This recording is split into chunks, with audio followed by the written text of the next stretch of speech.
Alright, so now that we've defined the three, or reviewed the three types of equations that help us graph our functions, I'm going to go ahead and define the quadratic formula. So the quadratic formula, and I'm just going to label it quad.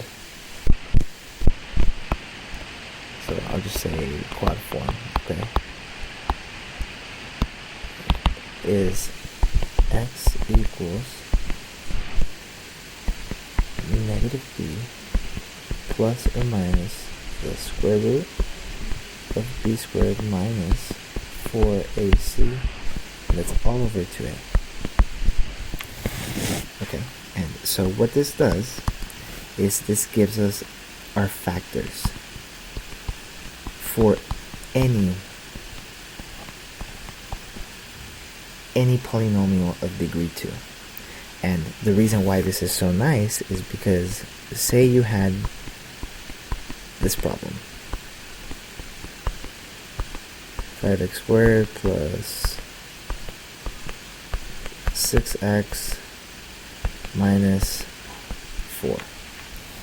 Right? If we had this, it would be hard to factor this out just using the top of your head, or using the pyramid or the diamond way of factoring out. Right? It might not even be factorable. So that's why we use this equation. So now let's go ahead and see where this comes from. So the proof is actually not too difficult. It comes from examining the standard form of an equation. So we know this to be ax squared plus bx plus c. What we're going to do is we're going to set it equal to 0. Why? Because we want to find the factors, right? If you remember, for factored form, what we do is we find the factors and set them equal to 0, and that'll give us our x-intercepts. So that's what we're going to do here. We're going to do ax squared plus bx plus c. We're going to set it equal to 0. Okay? And so our next step is going to be to group our x's together. And we're going to do so using parentheses. Okay? So what will happen is we'll have ax squared plus bx, okay, plus c, and that's going to equal 0. Oh, sorry. There we go. Okay, so this is still the same equation. And what we're going to start doing is we're going to start manipulating this equation with some algebra, and it's still going to be the same exact equation. So just remember, what we do to one side, we have to do to the other. So what I'm going to do right now is I'm going to go ahead and factor out an a from this side. And if I factor it out from the right, it's just going to be 0, because 0 times anything is just 0. So we'll have x squared, and we're going to have to divide by a. Okay, in order for this to work. And that's because when we factor this a back inside, we need to be able to get this same equation up here. So you'll end up with ax squared plus b times a times x all over a. So the a's will cancel and you'll be left with your original equation. So our next step is going to be to complete the square. Okay? So remember, when you complete the square, you take this middle term, or what's supposed to be the middle term, you're going to divide by 2, multiply it by itself, and then add it. So that's what we're going to do.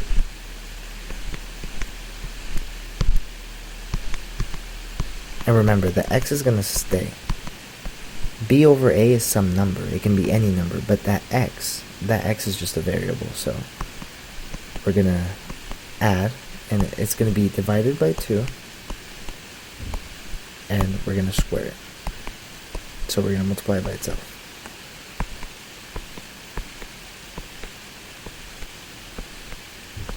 And what we do to one side, we have to do to the other.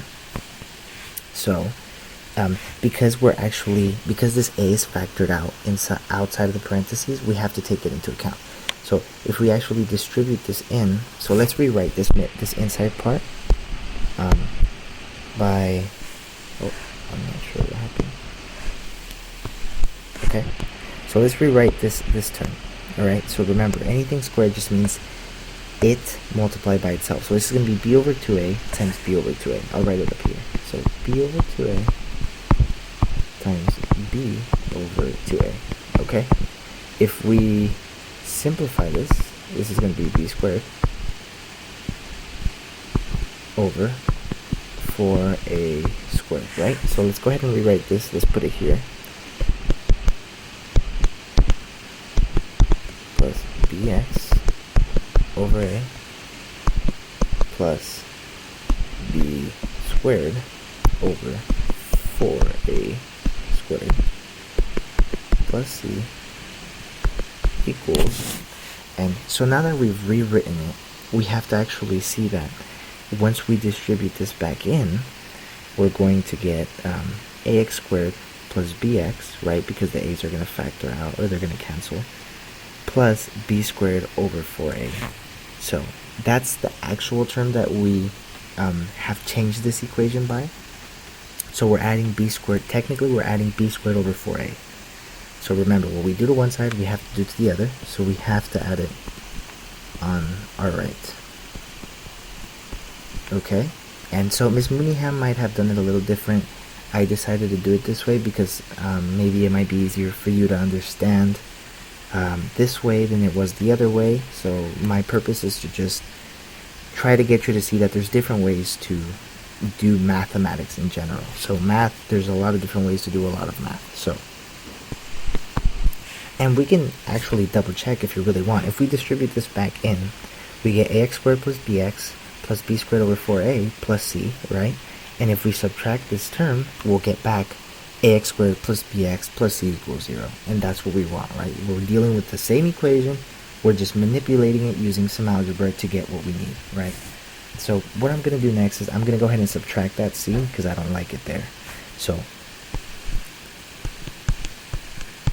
we have ax squared plus bx over a plus b squared over 4a squared equals b squared over 4a minus c. Okay, now let's get rid of this a that I factored out at the beginning, right? So let's go ahead and divide by a, all of it, both sides. Remember, what you do to one side, you have to do to the other. So now on this left hand side, I'm going to have x squared plus bx over a plus b squared over 4a squared equals b squared over 4a squared, right? Because we're dividing by a fraction, it gets multiplied, minus c over a. Okay, now remember, this is what we did to complete the square, right? When we complete the square, we can rewrite it as a product of something multiplied by itself. That's the whole reason why we complete the square. It makes it easier for us to work with, right? So let's go ahead and rewrite that. We saw that this is our c term right here, right? So it's going to be x plus b over 2a squared. Okay, and just keep in mind, I could have done this on here in step 4 if I really wanted to. Okay, it doesn't matter which way you do it or when you do it, because it's the same thing. That's the whole point of completing the square. It's the same. We're looking at the same thing. We're just making it look nicer for us. Okay, so this is because we completed the square. Okay,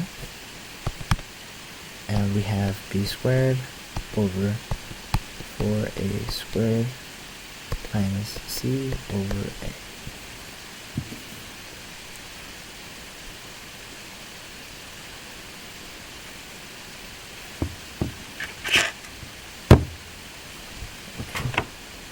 So now what I want to do is I want to get a common denominator on the right. Okay, again, we're just using algebra. We're using everything we know to manipulate what we have and try to see what we can come up with, right?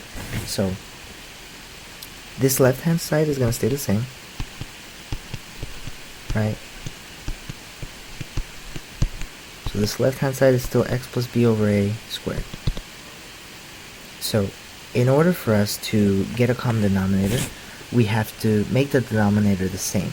So we see that our denominator, what we're going to multiply by at the end, what we want at the end is 4a squared, right? So which is this right here. So we're going to leave that alone, and what we're going to do, okay, we'll multiply it by 1, okay? Times 1 over 1. Oh. Okay. And here, we want to multiply this by 4a. On the top and on the bottom, right? Because, sorry about that, that's because we want to get the same denominator so that we can simplify this, right? We want to put everything under one fraction. So this will give us 4a squared, which is what we have over here. So now, if we go ahead and write this,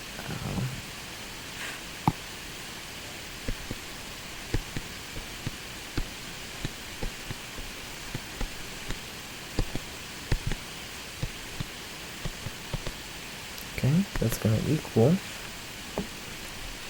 this is 4 times a times c, let's just write it as 4ac, right? B squared minus 4ac all over 4a squared. That's our common denominator, right? Okay, so now we see that it's starting to look like the quadratic formula, right? So now let's go ahead and get rid of the square root. Oh, sorry about that. So let's take the square root of this.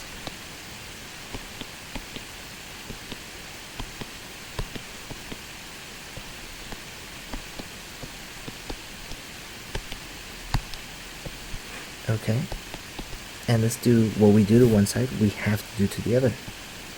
So let's do it to this too. B squared minus 4a. Oh, I made a mistake, sorry. This is not squared. This is a c. So let me erase this. What's going on? Okay,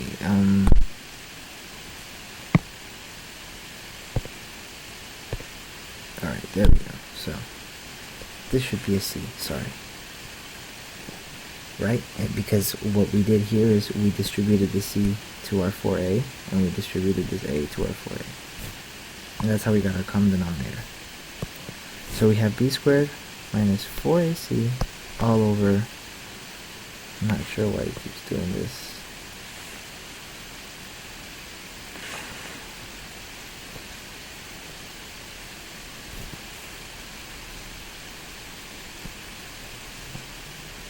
Okay, I'm just going to go ahead and open up another file. Okay, so we had the square root of x plus b over 2a squared. And so we took the square root of the right hand side as well. And we had b squared minus 4ac all over 4a squared, right? So this left hand side, what was this? This was step 11. So let's go ahead and label it 11 so you guys don't get confused. So when you take the square root of something that's being multiplied by itself, so a square root times something squared is just that something. So this is just going to be x plus b over 2a. Okay.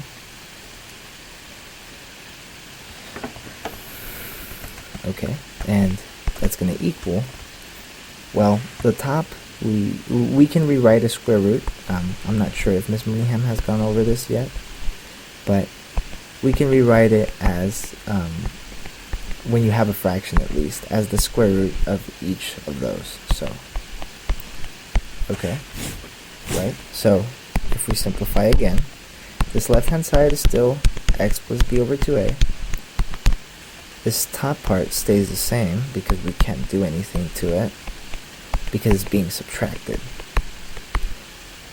right? In order for us to be able to take the square root of this, this would have to be some form of perfect square, or some form that was factorable, something times itself. But this bottom part we can actually simplify. 4 squared is 2, right? Because 2 times 2 is 4, so that's 2. A squared is just a. Okay? Alright, so now the last step to proving this equation is to subtract the b over 2a from both sides, right? Because that will give us 0. That will get rid of it on this side. And we're going to go ahead and put it at the front. And remember, whenever we take a square root, it's always plus or minus. Okay?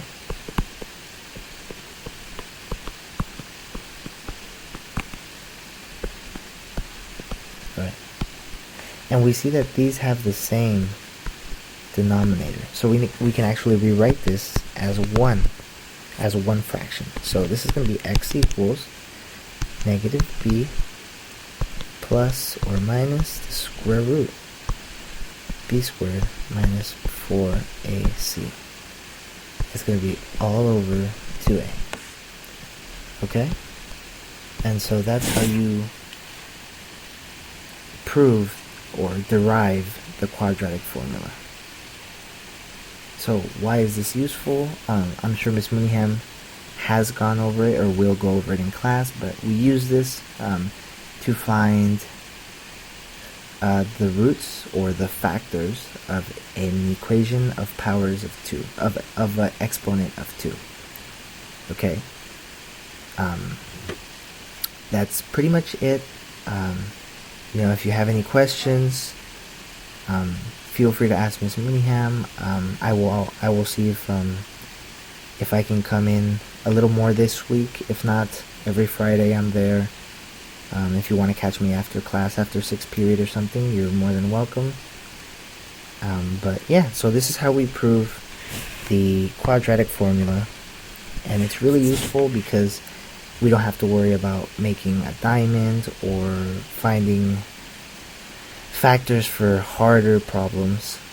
It makes it easier for us to just plug and chug. So thanks for watching, and I hope this helped.